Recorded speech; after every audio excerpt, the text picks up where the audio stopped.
After you finish Section 3, you're more than halfway to PADI Open Water Diver and almost all the way to PADI Scuba Diver.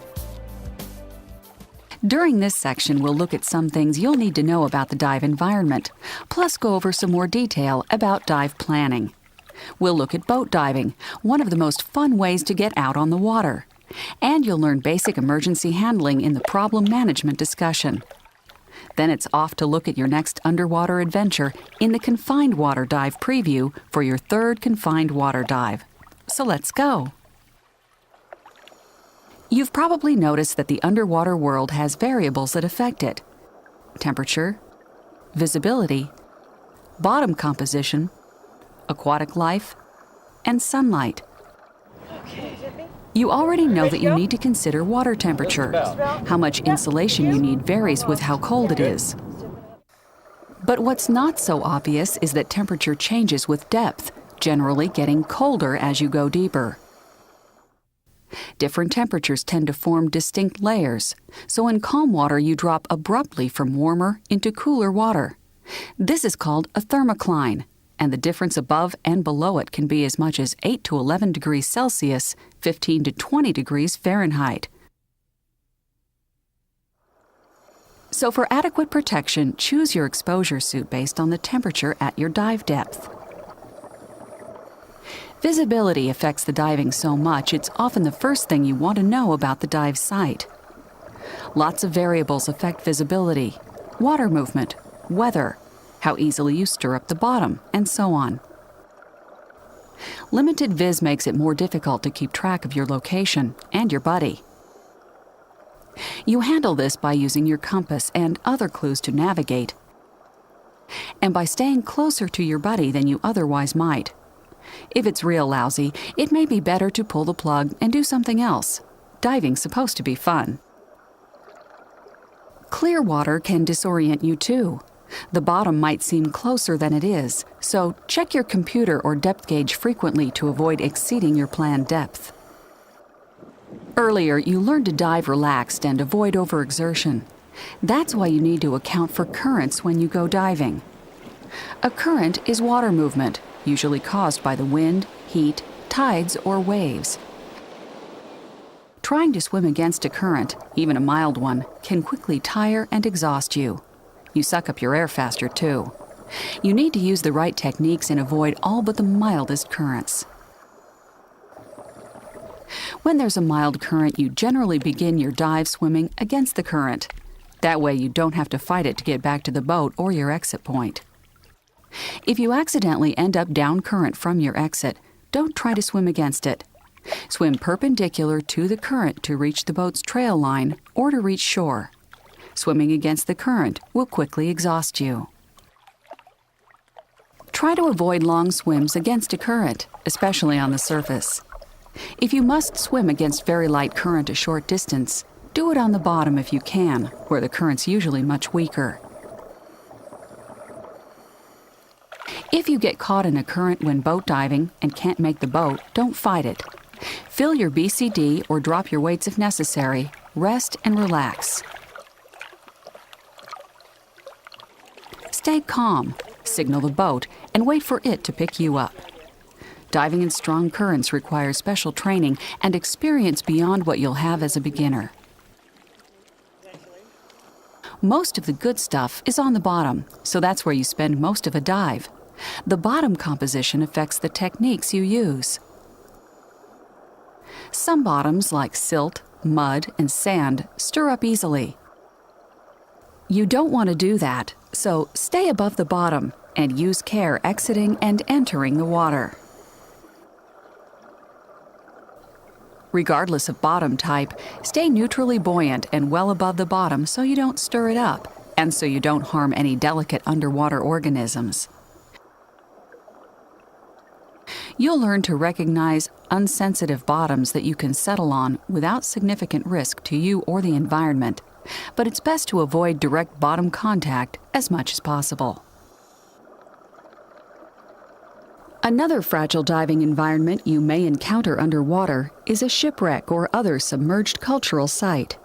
Divers share a special privilege of having access to some of the world's underwater sites that may be part of our cultural heritage or maritime history. In order to preserve these sites for future generations, it's important to fine-tune your buoyancy and streamline your equipment to avoid disturbing or damaging the site during your dive. Resist the urge to remove articles from these sites and be certain to obey all local laws and regulations. And avoid tying to or anchoring on sites in a manner that may cause a disturbance or possible damage. Overall, respect our wrecks and the cultural heritage that lies beneath the surface of the water.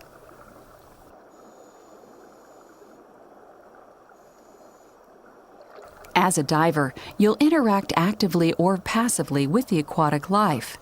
Active implies physical contact, which, more often than not, is associated with harming organisms, like bumping coral or hunting for fish. Passive interaction, on the other hand, involves leaving organisms relatively undisturbed, like taking pictures or just watching. As you might imagine, responsible divers engage primarily in passive interaction with aquatic life. The typical aquatic animal's response to an approaching diver is to flee. The vast majority are timid and harmless.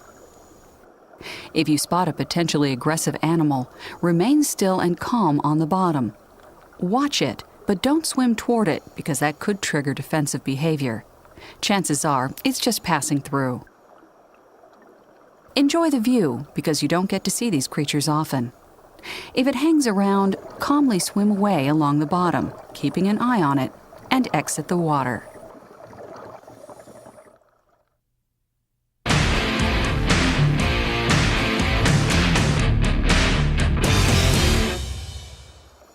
Nine simple precautions will help you avoid problems with aquatic animals. First, treat all of them with respect. Don't tease them or intentionally disturb them. Second, be especially careful where you put your hands and feet in murky water. Third, shiny jewelry can resemble bait fish or small prey, so it's best to dive without it. Fourth, if you spearfish, remove fish from the water immediately to avoid attracting predators. Fifth, wear gloves and exposure suits to avoid stings and cuts, but remember that some stingers and spines will go right through them, so stay cautious. Sixth, swim neutrally buoyant well above the bottom. Seventh, move slowly and carefully. And eighth, watch where you put your limbs. Finally, ninth, don't touch unfamiliar animals. If you don't know what it is, don't touch it. A good rule of thumb is that if it's very ugly, very pretty, or doesn't flee from you, don't touch it. The first thing you'll notice about aquatic plants is that they're easier to sneak up on than many aquatic animals. Aquatic plants range from giant kelp forests to grasses and algae in freshwater lakes and rivers. There's a small possibility of entanglement in some of these, but keep streamlined, watch where you go, and avoid dense growth areas, and this won't be much problem. If you do get snagged, it's usually no big deal. Stop and back up slightly. Don't turn around because it just wraps the vegetation around you. It's usually only a strand or two hanging you up, which you and your buddy can clear easily. If you're caught in more than a few strands, try breaking the strands by bending and snapping it. This is often more effective than trying to cut free with your knife. One thing about diving is that it gets you out in the sun a bunch. And that causes the most common diving injury, sunburn.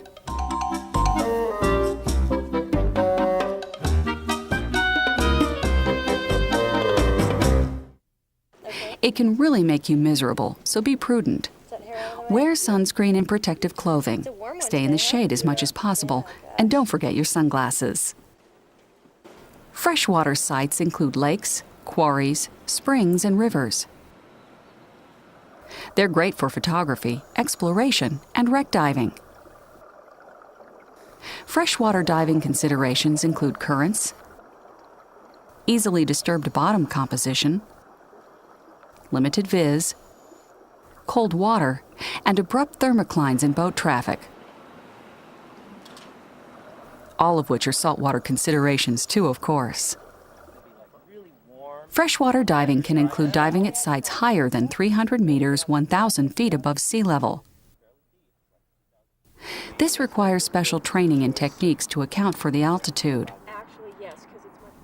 Freshwater doesn't make you as buoyant as saltwater, so you don't need as much weight as when you wear the same gear and exposure suit in saltwater. Most recreational diving takes place in temperate and tropical saltwater. Saltwater considerations include waves, surf, tides, current, coral, boats, deep water, marine life, and remote locations. Any place you go has unique aspects and considerations, so again, check out a local orientation to a new area. The ocean is a dynamic environment. It can be tranquil and calm, or angry and powerful. This directly influences diving, so your instructor will cover what you need to know for your open water dives. Be sure to get a local orientation whenever you are diving in new conditions. Dive planning avoids disappointments due to misunderstandings, forgotten gear, poor conditions, and so on. It's really planning your fun. Think of it in 4 steps: advanced planning, preparation, last-minute preparation, and pre-dive planning. Advanced planning begins when you decide to go diving.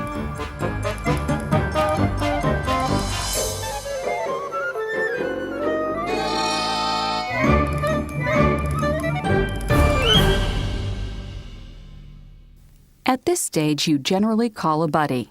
Decide on an objective, what you're going to do. Pick a dive site and decide on logistics, such as where and when to meet. Well, what we saw was Consult your logbook if you need to, and plan an alternate site in case you can't dive at your first choice. It's a good idea to prepare at least a day or 2 ahead of the dive and visit your local dive center or resort. Check the weather and dive report. Get your tank filled. And use a checklist as you go through your gear, inspecting everything. This gives you time to correct any problems you find. Just before you leave, check the weather and let someone know where you're going, when to expect you back, and what to do if you're not.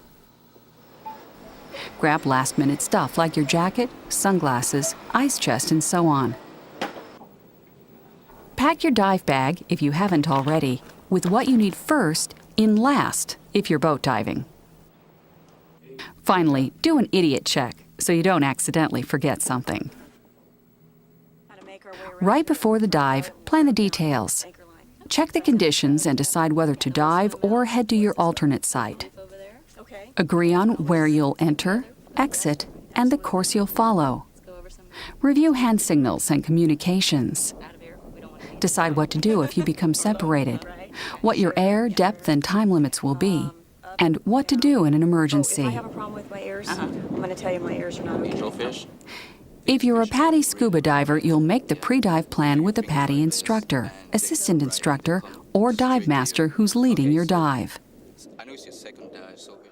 Now do it. You have fewer problems and more fun when you plan your dive and use the plan. Plans don't have to be complicated, nor take a lot of work. They can be simple, take only a couple of minutes to discuss, and offer flexibility, but you should follow them.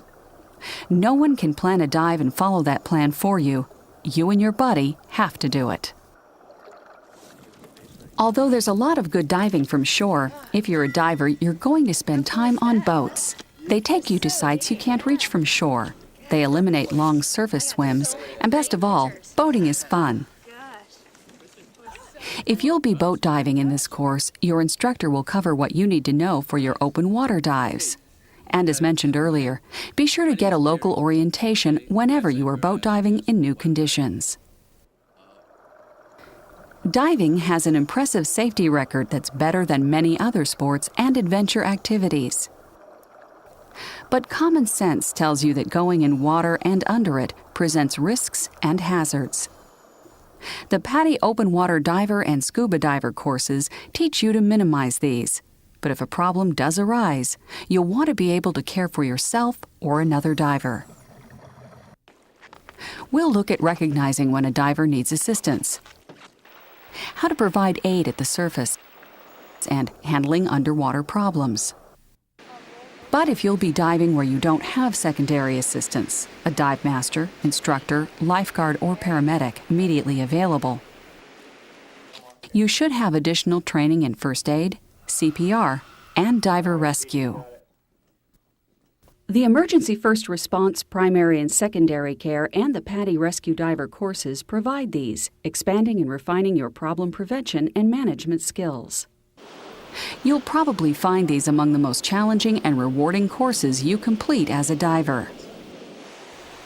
For now, focus on problem prevention and be prepared with emergency contact information such as local paramedics and police, radio frequencies for the Coast Guard, and contact information for the local diving emergency service, such as the Divers Alert Network. If there's no service where you're diving, then have contact information for the nearest recompression chamber. In any case, carry a mobile telephone, radio, change for a payphone, or some other way to contact help. Your instructor will provide information for your area. Although you scuba dive underwater, most problems occur at the surface. You prevent and control most problems simply by staying within your limitations, by relaxing, and by establishing and maintaining ample buoyancy at the surface. The first thing to do if you have a problem at the surface is to get buoyant if you're not already. Let your equipment work for you. Don't waste energy and exhaust yourself trying to stay up. Drop your weights. That's why they have a quick release. You can usually recover them later, and if not, they're easy to replace. If you need help, do the smart thing and ask. Whistle, wave, or yell, and get aid before a small problem becomes big. It makes things easier on you and other divers. It's often obvious when a diver has a problem, but often not. And you need to know the difference between a diver with a problem in control and one out of control, so you respond appropriately. Divers with a problem and in control normally appear relaxed. They generally signal for help if needed, keep their equipment on, move deliberately, and respond to instructions. Divers who panic have lost self-control and succumb to sudden, unreasoned fear. Instinctive, inappropriate behavior replaces trained, reasoned behavior. They typically fail to inflate their BCDs or drop their weights. They spit out their regulators and push their masks up or off. Fearing drowning, they expend tremendous energy keeping their head out of the water. Their eyes are wide and unseeing, and they don't usually respond to directions. Panic divers need immediate help because they will struggle until exhausted and unable to stay up. Assisting another diver has 4 steps. First, establish buoyancy for yourself and the diver. Second, calm the diver. Third, help the diver reestablish breathing control. And fourth, assist the diver out of the water. You reduce risk by assuring you won't sink. If you're in the water with the diver, inflate your BCD and ideally extend something that floats to the diver. If you're out of the water, stay there. Extend or throw flotation to the diver. If you don't have anything to give the diver, inflate his BCD or drop his weights, or both. Once buoyant, the diver will probably relax a bit. Talk to him and encourage him to breathe slowly and deeply. Then, if necessary, assist him out of the water. You'll practice towing another diver in your 3rd confined water dive. You prevent most underwater problems by relaxing while you dive, keeping a close eye on your SPG and staying within your limits. The most likely underwater problems are overexertion, running low on or out of air, a free-flowing regulator, and entanglement. In Section 2, you learned how to prevent and handle overexertion. Overexertion makes you feel air-starved. As you learned, keep a slow, relaxed pace. If you or your buddy start to get out of breath, stop, rest, and catch your breath before moving on at a slower pace. You easily prevent running low on or out of air by watching your SPG. Sudden air loss due to a malfunction is almost unheard of, but suppose it happens. It's not a serious situation if you consider your options and take action. If you start up when your regulator begins breathing hard, you may be able to ascend normally, breathing lightly but continuously, because as water pressure decreases, you can use more of your tank air. Ascending with an alternate air source, like you've practiced, is your best all-round option.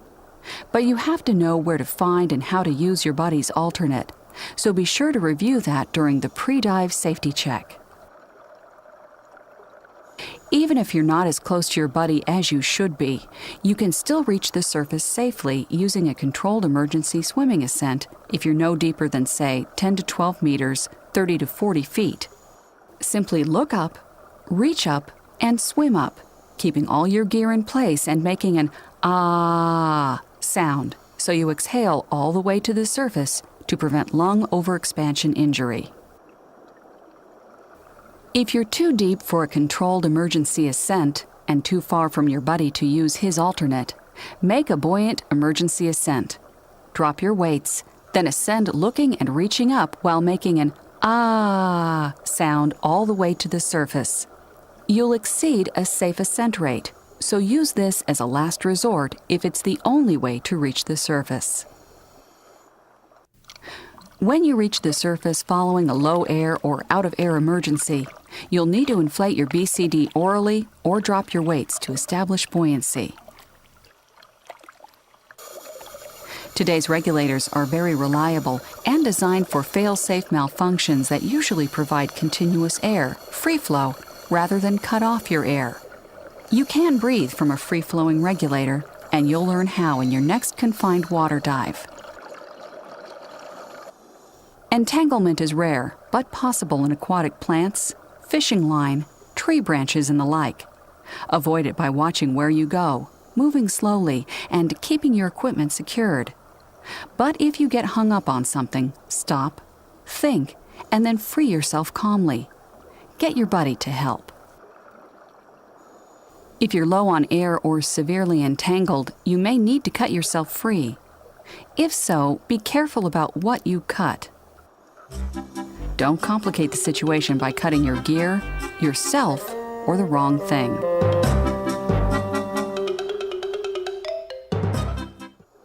With tough rope or cable, cutting may be slower than disentangling. Do what's fastest. Swallowing water, extreme fatigue, entanglement, lung overexpansion, and other incidents can cause near drowning, becoming unresponsive and stopping breathing underwater. Near drowning requires an immediate response. The primary concern is to check for breathing and begin rescue breaths if the diver isn't breathing. If the diver has no pulse, you need to get the diver out of the water to perform CPR. Here are 4 general procedures if a diver appears to lose consciousness and become unresponsive underwater. First, bring the diver to the surface and check for breathing. Second, establish ample buoyancy for you and the victim. In some situations, you might do this and then check for breathing. Third, call for assistance as needed and available. Finally, help get the diver out of the water. Follow these procedures once you get the diver out of the water. They also apply to a diver who becomes unresponsive or experiences lung overexpansion injury symptoms after a dive, such as difficulty breathing, confusion, lowered alertness, unclear thinking, paralysis, visual problems, or chest pain. Keep the diver's airway open and check for breathing and pulse continuously. Provide rescue breathing and CPR as needed. If the diver has a pulse and is breathing, keep him lying on his left side in the recovery position if doing so doesn't interfere with any aid you're providing. If the diver's responsive, lying supine is fine. Administer emergency oxygen and keep the diver still. Maintain normal body temperature by protecting her from heat or cold as necessary. Get emergency medical assistance.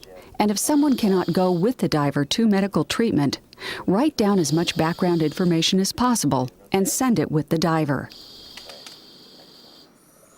Time to dive again. Let's look at the fun you'll have in Confined Water Dive 3. By now you're aware that you use neutral buoyancy to dive relaxed, maneuver easily, ascend under control, and so on. During this dive, you'll practice the fin pivot, which develops your ability to fine-tune your buoyancy. And you'll do this by inflating your BCD orally as well as with your low-pressure inflator. You might do this after disconnecting a leaking inflator. Take a breath, switch to the BCD hose, and blow about 2/3 of your breath into it. Save enough to clear the regulator, and remember, blow bubbles when the regulator's out of your mouth. You might need to do this a few times. To fin pivot, lie face down, breathing slowly and deeply. Add air in short bursts to your BCD, or one breath at a time if you're inflating orally. Then inhale to see if you rise off the bottom. Gradually add air until you pivot up when you inhale and down when you exhale. This means you're neutrally buoyant. Some divers need to pivot on their knees or other body point, which is okay, but fin tips are best. By the way, if you're using a dry suit, your instructor will have you adjust it, not your BCD, to set your buoyancy. Once you're neutral, you'll notice your buoyancy changes with depth changes because the air in your BCD or dry suit expands or compresses. To maintain neutral buoyancy, add air as you go deeper and release air as you ascend. During your open water dives, to prevent an uncontrolled ascent, you release air from your BCD frequently as you go up. After you're neutral, your instructor will let you practice swimming around, adjusting your buoyancy. Pretend you're swimming over sensitive reef and try to keep from touching the bottom. This gets you ready for diving on a real reef. A cramp is a painful, involuntary muscle contraction. This can happen due to dehydration, cold, restricted circulation, wrong fin size, and working a muscle beyond its fitness level. It hurts, but it's easy to handle. Stop and rest the cramped muscle, gently stretching and massaging it. You can stretch out a leg cramp by pulling your fin tip or by having your buddy brace your foot to push against. After relieving it, rest a few moments before resuming at a reduced pace. Sometimes a buddy's too tired or has severe cramps and can't swim effectively.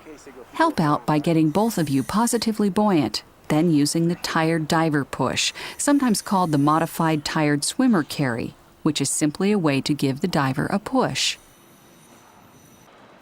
Or you can assist by pulling with the tank valve toe. You'll practice both.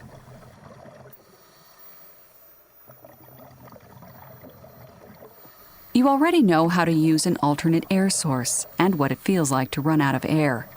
Now you'll put these together. Your instructor will turn off your air just like before. When you feel it's hard to breathe, signal and secure your buddy's alternate.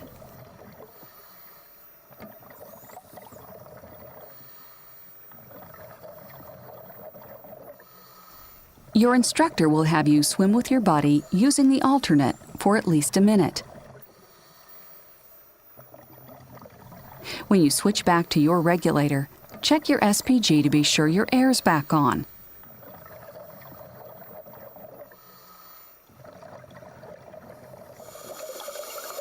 Remember that a regulator malfunction is most likely to make it free flow. Now you'll practice breathing from a free-flowing regulator. You'll hold the purge button in to simulate the malfunction. Hold the mouthpiece near your mouth, but do not insert it fully. Let the excess escape while you sip the air you need. The flow may jostle and flood your mask a bit, but no worries. After you're done, which will be at least 30 seconds, check your SPG. You may be astonished just how much air you burn that quick. Recall that one option in a low or out-of-air emergency as deep as about 10 to 12 meters, 30 to 40 feet, is a controlled emergency swimming ascent. You'll practice this during this confined water dive, but since you won't be as deep as that, you'll practice horizontally. In open water, you'd reach up and look up. So for horizontal practice, you'll look and reach ahead. Then, keeping all your gear in place, you swim while exhaling continuously with an ah sound, so you don't hold your breath and risk lung overexpansion injury. For horizontal practice, you'll swim about 9 meters, 30 feet. After you get it down horizontally, your instructor may have you practice diagonally from the deeper to shallower water.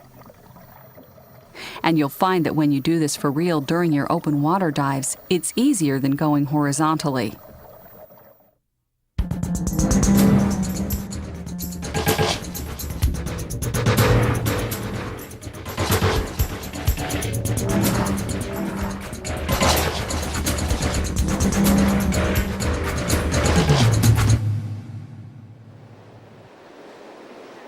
Time to get into the real cool stuff, your open water dives.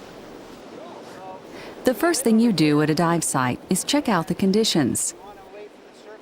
Your instructor will show you how to account for weather, water temperature, bottom composition, waves, local area hazards, and so on. You'll also plan your entries and exits. Decide whether you can make the dive safely. This is your responsibility. If not, check your alternate site. You dive for adventure, fun, and a challenge, not to face unreasonable risk.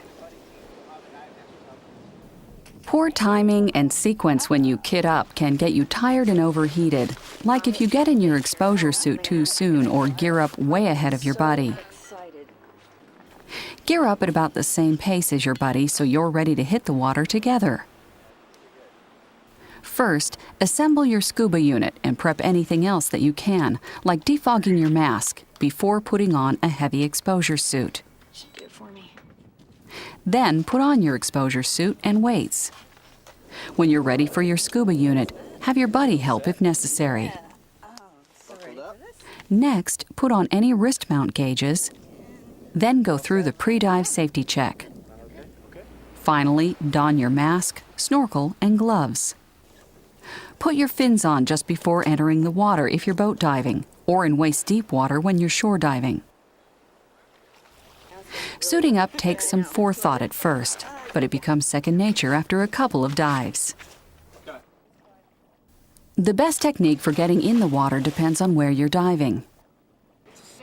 If you're not sure the best entry for where you are, get an orientation so you can enter and exit safely. For shore diving, the general recommendations are to begin with all your gear on, except perhaps your fins. Depending on the environment, you may put them on first, or put them on in water waist to chest deep.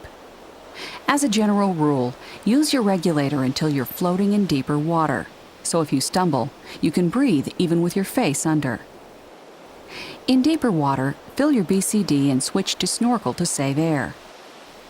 If you're walking with fins on, walk backward or sideways and shuffle your feet. This helps avoid holes and obstructions and scares off animals that could sting if you step on them. As soon as the water's deep enough, swim out on the surface. Swimming's usually easier than wading. Surf entries and exits require special training, but it's possible you'll enter and exit through mild surf during your open water dives. Your instructor will cover surf entries and exits specific to your dive site. You'll find open water surface swimming a bit different from your confined water dives because you'll cover longer distances and may have currents and waves. Fill your BCD no more than about halfway to minimize drag and pace yourself. Surface swimming's more tiring than underwater swimming. Use your snorkel and breathe cautiously so you don't choke on waves splashing into it. Remember to keep your feet underwater, and you might prefer swimming on your back. Check your location, direction, and buddy frequently. There are a few differences between open water descents and the ones you've practiced in confined water, but one is you're going down farther. If you're weighted properly, emptying your BCD and exhaling should start you down. Remember to equalize early, often, and without forcefulness before you feel discomfort. Keep your head above your feet so you stay oriented. Your descent rate speeds up as water pressure compresses your exposure suit, so put air in your BCD as you go to reach the bottom neutrally buoyant. You may use a line for the first couple of dives. If it's an anchor line, avoid getting jerked up and down by letting your arm swing up and down with the line as the boat rises and falls on the waves. Ready? You're ready to hit Confined Water Dive 3, and you'll be in open water real soon.